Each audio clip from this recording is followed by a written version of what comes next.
A 14ª rodada do Campeonato Brasileiro chegou ao fim. E nós estamos aqui mais uma vez para te mostrar o que é mais importante e o que você deve saber sobre essa rodada. Eu sou o Thiago Eu sou o João. e esse é mais um Ritmo de Jogo no canal dos Catimbeiros. Rodada de clássico é simplesmente sensacional. Clássico espalhado por todo o Brasil. Simplesmente Palmeiras e Santos, Atlético Mineiro e Cruzeiro, Flamengo e Vasco. Que final de semana perfeito. Excelente, com a pipoquinha, cerveja. A rodada começou com Palmeiras e Santos, que foi o clássico que a gente separou aqui.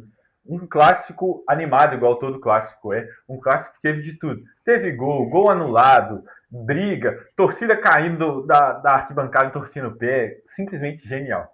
Uma partida clássica de Brasileirão, aquele jogo chato, truncado, jogo de clássico, né?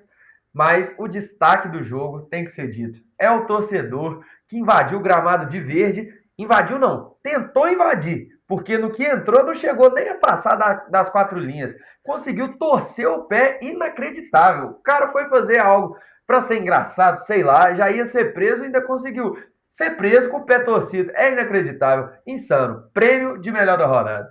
E agora, para a gente falar de campo e bola, o que a gente vai destacar foi gol do Flaco Lopes, gol do Roleiser, craque, que para mim, eu queria no meu time. Não sei o sei, mas o Roleiser cabe muito bem com a categoria do meu time. Flaco Lopes não é chovendo molhado. O cara é artilheiro, o cara faz gol de tudo que é jeito. O cara tá voando desde a temporada passada. O time do Santos não levou tanto perigo assim ao time do Palmeiras. Conseguiu segurar bem ali, fez um gol no início do jogo, abriu o placar com o Roleiser.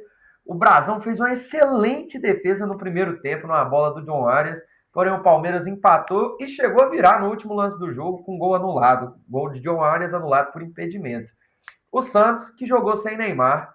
Neymar falou que não joga em gramado sintético, está cumprindo a sua palavra, porém, envolvendo Neymar ainda, tá gostando de sair na mão, hein?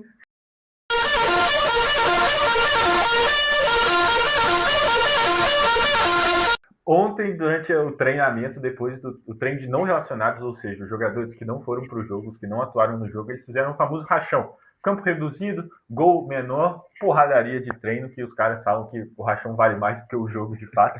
Então, aquela bagunça de sempre. E aí, a rivalidade Neymar e Robinho Júnior, o filho do Robinho, surgiu do nada.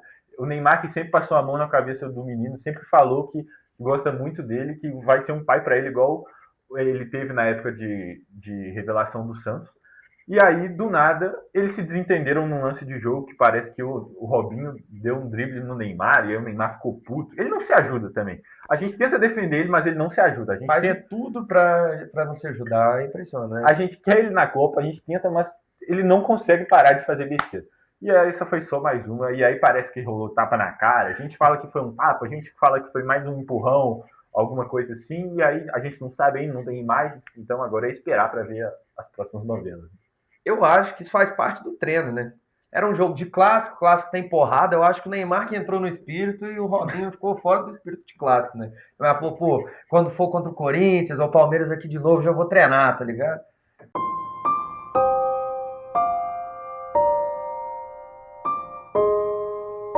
E agora, para falar do que provavelmente era o jogo mais esperado dessa rodada. O primeiro clássico mineiro depois da porradaria do clássico Tiradentes que teve na final do Mineiro desse ano. Cruzeiro e Atlético. E para surpresa de muita gente, o Atlético sai vitorioso no Mineirão com a casa lotada de cruzeirense. E o Atlético bate o Cruzeiro por 3-1, acabando com a invencibilidade do Cruzeiro. O Grenal que se cuide, hein? Já são 26 expulsões no último jogo. Nesse agora foram mais 3. Todo jogo é porrada, todo jogo é clima quente, todo jogo é pegado do jeito que o torcedor gosta. E o Grenal, se não ficar esperto, vai perder o posto de melhor clássico do Brasil. Tá perdendo. E para falar de campo e bola agora, que a gente gosta de falar. A gente fala besteira, mas a gente gosta de falar de futebol. O jogo começou com o Atlético dominando as ações da partida em contra-ataques. Assim, eu dava a bola para o Cruzeiro e o Cruzeiro tentava atacar, mas não conseguia. E aí o Atlético, no contra-ataque, ia controlando o jogo assim. E logo cedo fez o gol. O Alan Minda fez o gol, um gol esquisito, bate-rebate, a bola bateu na nuca dele, sobrou, o Cacerra tocou para ele, um gol esquisito, gol de clássico chorado assim. E aí 1-0 no Mineirão, aquela ducha de água fria na festa linda que a torcida do Cruzeiro fez na entrada dos times em campo. A torcida com fumaça, faixa, tudo que tinha direito, uma torcida linda de se ver, mas que tomou uma ducha de água fria logo no começo do jogo. E logo após o primeiro gol, pouco tempo assim, o Atlético amplia o placar para 2-0, ainda no primeiro tempo, numa falha do Cruzeiro, o Arroio perde a bola, e que partida tenebrosa do Arroio.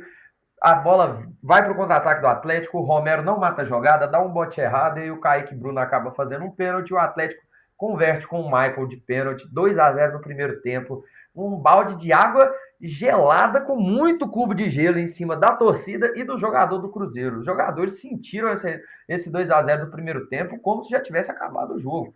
E a prova de que sentiram é que na volta, durante o segundo tempo, enquanto ainda estava 2-0, o Arroio foi expulso depois de uma briga que ele teve, ele discutiu com o juiz, reclamou, tomou um amarelo. No lance seguinte, ele teve que matar um contra-ataque e aí foi expulso, segundo amarelo, sem discussão. Só que antes disso, voltando um pouquinho, o Arthur Jorge para mim foi muito mal. Na escalação ele acertou. Na escalação não tinha o que fazer, ele acertou, colocou os 11 melhores mesmo que tinha que entrar em campo. Mexeu apenas na lateral direita, né? Colocando o Fagner, que era titular, no banco, e o Cauã Moraes, menino, para ser o titular da partida. Sim, só que no decorrer da partida, eu acho que ele mexeu bem mal, assim. Ainda no primeiro tempo, ele fez uma mudança que ele tirou o Cauã Moraes e colocou o Neiser, mais um atacante, jogou com a dupla de atacante Neiser e Caio lá na frente, que foi meio no desespero depois do 2-0 para tentar ainda fazer um gol e diminuir, para ir para o intervalo com um 2-1 para tentar uma virada. Só que aí, depois que ele tomou o 3-0 no segundo tempo, ele decidiu mexer e aí ele colocou o Wanderson e o Bruno Rodrigues mais 2 atacantes, ou seja, o time do Cruzeiro terminou o jogo com 5 atacantes. Aí ficou Caio Jorge, Neiser, Arroio, Bruno Rodrigues e Wanderson. E aí virou aquela salada, aquela bagunça que não dá para entender nada, um corre, cruza, tenta alguma Cruza, coisa. manda a bola na área, sai para fora, E no lereia. final das contas não sai nada, porque quando vira essa bagunça, os caras tentam, mas não tem a falta tática, faltou o equilíbrio do time ali para tentar fazer as jogadas, para tentar uma virada que seria histórica, um 3-0 com um a menos, sim, mas obviamente não deu certo. E logo após a expulsão do Arroio, o Atlético ampliou o 2-0 para 3-0 em pleno Mineirão lotado, fazendo boa parte da torcida ir embora, calando a maior parte da torcida, enquanto a torcida do Atlético, em minoria, fazia uma grande festa ao terceiro gol do Galo. Clássico é clássico. Cruzeiro numa fase muito boa, melhorando após a chegada do Caio Jorge, invicto, não perdia há 4 jogos. E o Atlético, numa crise, em decadência, tinha tomado uma goleada do Flamengo, perdido uma partida de Sul-Americana, tudo apontava para uma vitória tranquila do Cruzeiro, porém, clássico é clássico. Nem sempre o pior vai perder o jogo. E em clássico isso é muito evidente, cada vez mais evidente. Antes da partida, eu comentando com familiares meus, eu já dizia que a chance do Atlético ganhar, na minha concepção, era muito alta por ser clássico. Clássico é sempre assim. E para mim, eu vou destacar agora os positivos do jogo, os pontos positivos. Para mim foram 2, Lodi e Bernard, que jogaram um absurdo de bola, jogaram muita bola o jogo inteiro. Teve ainda o destaque do Liam, que no primeiro tempo jogou muita bola. Fez uma ótima partida no primeiro Colocou tempo. O ataque do Cruzeiro no bolso, ele com a trinca de zaga, ele, Juan Tressoldi e o Júnior Alonso. Só que no segundo tempo ele perde a cabeça, e é aquela história que a gente já conhece do Lianco, ele foi expulso e aí ele cai de rendimento e aí fica manchada a atuação dele. Mas para mim os destaques de fato são Renan Lodi e Bernard no campo e o técnico Barba. Conseguiu envolver o Arthur Jorge de uma forma que ele não conseguiu sair dessa loucura que o Barba montou. E o Atlético tem uma vitória e o Cruzeiro perde um pai ao mesmo tempo. Já que Hulk está de saída do Atlético Mineiro, já não jogou essa partida, mas pediu aos jogadores que o representassem. E o Cruzeiro fica desolado, né?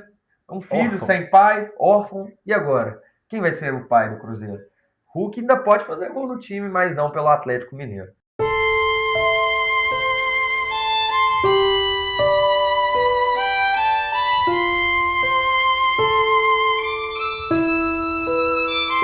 E só para falar um pouquinho mais das fases dos times, o Cruzeiro que vinha de vitória contra o Boca na Libertadores, uma vitória sensacional, vinha numa subida muito grande de moral, de confiança, de futebol, e aí toma esse balde de água fria que a gente falou, e aí volta tudo para aquela crise que o Cruzeiro estava. E o Galo, ao contrário, o Atlético vinha de uma decrescente, começou o Campeonato Brasileiro bem, mas aí depois foi caindo, crise externa, acionista afastado, o ídolo indo embora, uma loucura, e aí o clássico iguala os desiguais, e aí um subindo, o outro caindo, que ganhou o que caiu. E fazem 10 anos já que o Cruzeiro não consegue vencer o Atlético Mineiro em casa por jogos do Brasileirão.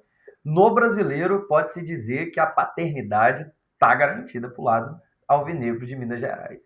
E agora, falando do outro clássico da rodada, Flamengo e Vasco, um jogo de 4 gols, 2-2, 2-0, um empate no último lance, jogo pegado, um jogo muito legal de se assistir. E aí, o jogo começou com o Flamengo abrindo 2-0. E aí, quando o Flamengo abre 2-0, é de se esperar que o melhor elenco do país vai dominar o resto da partida e vai conseguir uma vitória controlada, assim como foi contra o Atlético Mineiro na rodada passada. Lembra? 4-0? Então, a gente pensou e imaginou assistindo o jogo que seria a mesma coisa com o Vasco, que, com todo respeito, não é um grande time o Vasco. Então, foi difícil imaginar uma reação. Só que os caras têm no comando simplesmente Renato Gaúcho, o cobra da bola, que sabe tudo de futebol brasileiro. O cara conseguiu empatar esse jogo com um time fraco contra o melhor elenco do país. E aí, mais uma vez, o clássico e o Galo desiguais. O Flamengo, como o João disse, abriu 2-0, gol do Pedro, um baita gol do Pedro, cochilada da zaga do Vasco, e você sabe que o queixo não perdoa, né? Após isso, Pedro também sofre um pênalti cometido por PH no segundo tempo, converte, o Flamengo abre 2-0, e aí o Vasco tenta a remontada. Não conseguiu a remontada, mas conseguiu um empate. O Robert Renan foi só a remonta, né? Robert Renan faz um gol de cabeça no escanteio. E no último lance, o Hugo Moura, que é muito contestado pela torcida vascaína, foi lá e guardou o seu também, garantindo um empate. Um empate que, para o Flamengo, vem com aquele gostinho amargo de derrota. E para o Vascão, vai com gostinho de vitória. Ancelotti, abre o olho que agora vai uma dica, hein? O nosso 9 do Hexa tem nome e apelido. Pedro Queixada. Ele tem que estar, não tem jeito. Ele é o nosso 9 do Hexa. Apesar de que os concorrentes dele também fizeram gols durante o final de semana. Foram bem. Mas um cara que nos últimos 5 jogos tem 8 participações de gols, sendo 7 gols e uma assistência. Esse cara tem que estar na Copa. Ele tá voando, ele tá jogando muito. Jogou muito bem contra o Atlético Mineiro. Jogou muito bem agora contra o Vasco de novo. Um dos poucos do Flamengo que se manteve bem o jogo inteiro. Porque o time do Flamengo deu uma caidinha, mas ele se manteve bem o jogo inteiro. E para mim, ele é o destaque principal desse jogo. E, se Deus quiser, na Copa. Porque para mim, ele é muito melhor do que o Igor Thiago, por exemplo. O início de temporada do Pedro estava muito abaixo, porém, de março para cá, e ele já começou a se impor novamente, aquele Pedro que a gente conhece, e a meter gol, né? Como o João falou, é 8 participações em gols em 5 jogos. Se tem gol, ele tá fazendo, é bola na área, vai no pé, é gol, vai no queixo, é gol, vai na bunda, é gol, vai na cabeça, lá ele é gol. Então, tem que abrir o olho para a seleção. Talvez pode ficar um pouco difícil, porque os concorrentes estão fazendo gol, e desses concorrentes ele foi o único que não foi convocado ainda. Ancelotti já testou Igor Thiago, Endrick, já testou João Pedro, já testou Ryan, porém o Pedro ainda não foi testado, mas pelo momento grandioso, quem sabe, né? E a convocação é 18 desse mês agora, hein? Tá chegando. Segue aí que vem muito conteúdo top. Muito. E agora eu vou fazer aquele famoso compilado geral dos jogos da rodada, pra gente amarrar tudo bonitinho, pra vocês ficarem com o conteúdo completo. A rodada começou com Botafogo e Remo, virada do Remo em pleno Newton Santos, 2-1. Segunda vitória do Remo no Campeonato Brasileiro, em cima do Fogão. O Vitória meteu um 4-1 sonoro pra cima do Curitiba, lá no Barradão. Com o jogador expulso pro lado do Curitiba, o Vitória meteu o gol, e o grande jogador René fez uma baita partida, deu um drible, tomou amarelo pelo drible, a provocação, pô, é drible, né? O Grêmio e o Atlético Paranaense, lá na Arena do Grêmio, fizeram um dos piores jogos de todos. 0-0 fraco. Tenebroso, uma expulsão para cada lado. O Grêmio não teve nenhum chute pro gol. Partida, assim, de se esquecer. Aquela horrível mesmo. E agora um jogo agitado. São Paulo e Bahia, 2-2. Homenagem pro Rogério Ceni, um jogo bom de assistir. Golaço do Juba, que também é muito pedido na seleção. Quem sabe, né? Agora a nossa Chape, querida Chape, tomou a virada em casa. A Lanterna Chape tomou a virada pro Bragantino, 2-1. Bolaz abriu o placar, mas o time de Bragança Paulista foi lá e encarcou a Chapecoense. Lá no Sul teve Inter e Fluminense. Jogo bom de assistir também, 2-0 Inter. E para finalizar, o Mirassol bateu o Corinthians por 2-1 lá em Mirassol. E agora um momento especial. Vamos aos troféus da noite.